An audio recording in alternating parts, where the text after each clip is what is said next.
Hi, this is Nick Lowry and my good friend Greg Abels here, and we're going to take a quick peek at the function of wrists and wrist locks in our Aikido work. One of our friends from England, Phil, wrote and asked if we'd covered this stuff already in any detail, and we've covered the basic techniques that include the Tekubi Waza, the wrist techniques, but we haven't really talked about the specifics of what's going on in them. So we'll just pause here and outline the basics of what's happening in wrists. So when we're looking at a wrist lock and applying it to our partner, we want to keep a few basic things in mind. When you take any joint in the body and take it, let's take the most classic example, kote. You take any joint in the body, in this case his wrist, and you extend it all the way till its range of motion is completely gone. Now we've taken the wrist all the way back, and now we're rotating it all the way out until it stops, and you feel the myofascial and tendinous connections in his body. If he's standing upright with me, and we take it all the way to that edge, we'll start to see a tendency as he takes a step, go ahead, for his posture to distort. Now he can stand here, or I can stand here, and he can be taking my wrist all the way to the range of motion, doot, doot, doot, and he takes it all the way to the extreme range of motion. My posture still is not completely affected.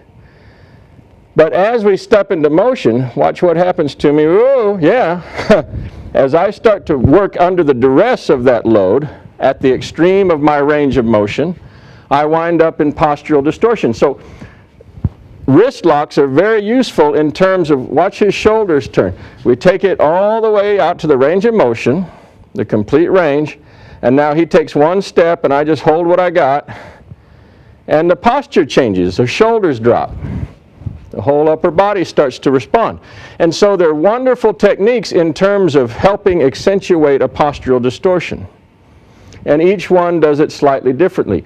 If we're taking it out into kote hineri, we have the wrist flexed all the way in and turned all the way under, like it's trying to go, like his fingers are trying to head towards his armpit, and it's rotated in this line. We hold that for him in its complete range of motion, and he can basically dampen this effect. If it's all static and he's just in posture and I have this complete range of motion, we look at it and it's like, well, not much happening here. If I hold what I have and I keep the tension on it and he takes a step, go ahead. Wow, look at the shoulder go. Good. Now can he fight it even then? Sure he can. There's ways to isometrically control for that. But if everything's done in its natural place, you take the entire hineri up and out and then coil it in here, and we just hold these 2 points against the edge of this hand and the control at the elbow so that the arm can't come out this way.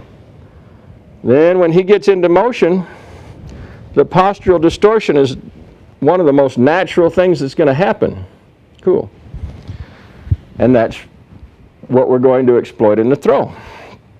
The other major wrist locks we have, there's another form of kote hineri, tenkai, which comes underneath and makes a different gripping relationship.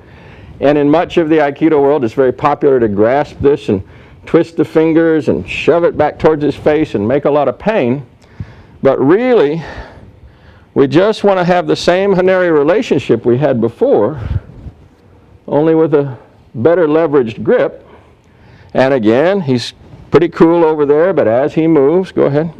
Wow, the greater leverage makes it even easier to see that posture distort and begin to crumple.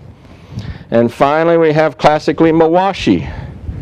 Mawashi happens when the wrist closes all the way flat, and then the fingers start heading back up towards the shoulder, flat and then up like this. And you see his whole body kind of dip down.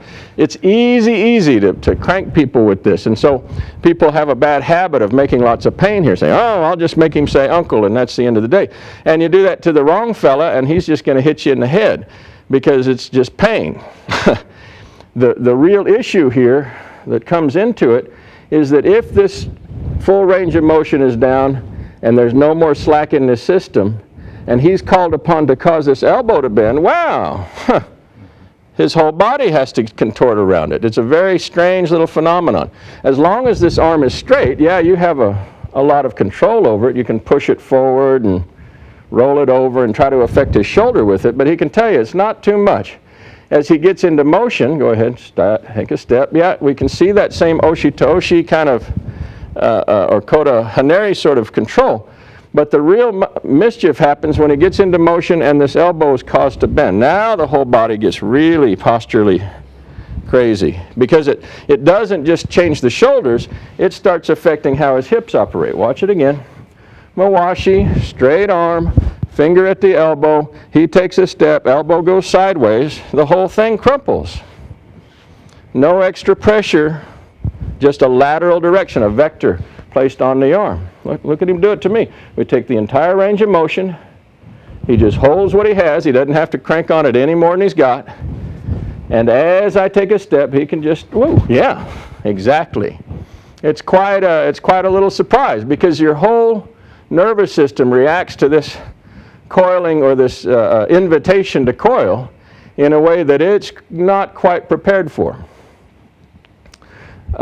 Beyond that, we have the elements that you see in more classical application. There's something called yonkyu in the Ueshiba forms, in the classical Aikido forms. And that's where we're actually gripping just on the wrist and placing the intention and force of our action through a vertical plane of the forearm, right in this vertical plane, and we're pressing in and controlling down. So we have this pressure relationship that's actually developed this way through the pad of the base of the index finger, and we're placing pressure into the line of his body through this surface right here, right there on the wrist. Between the radius and ulna is a bundle of nerves, and you make pressure in and up, and it has a little bit of a control mechanism that's kind of useful sometimes. We don't see it too often, but for instance, we could be in a first release, come around to the end of this and make a grip. And as the grip occurs, wow, I'm already in this position, so if he wants to turn and face me at all, boom, he runs into this vertical surface and this point that can go right in through his head, and you set yourself up for a nice coiling lock to take him out into an oshi taoshi, for instance. So it could be very easily something like this, kind of useful. Yonkyu lock. There are many other locks in the body, but the function of them tend to all be, as we use them, to just create and maintain a distortion in the posture. They're not used, for instance, to just make pain and make him say uncle, make him say, ah, I give up, you're hurting me. They're not here to punish. They're only here to be a convenient handle for accentuating our movement function and where we want him to go and how we'd like him to get there. And so we need to really step back from adding extra pressure. There's a famous sensei in Japan, Shingu, Japan, named Hikatsuchi. And he said once that you should never put any more pressure into a technique than what happens if you just let the weight of your arm fall on the guy. So if he's got his arm out here, and I have it up here and I just drop it, I'm not adding any push down. I'm not really pressuring him down, I just relax my shoulder. That much pressure right there, that's about what you want for your execution of all your techniques, including the wrists. So if you find yourself in a wrist lock and you're adding more pressure than you would if you just dropped your arm on it, then you've gone over the speed limit, so to speak. You've gone over the pressure limit, the pressure gradient that we're looking for. Because once you exceed that, you start feeding energy to him in a way that is deleterious to your own positioning and functioning and ability to respond.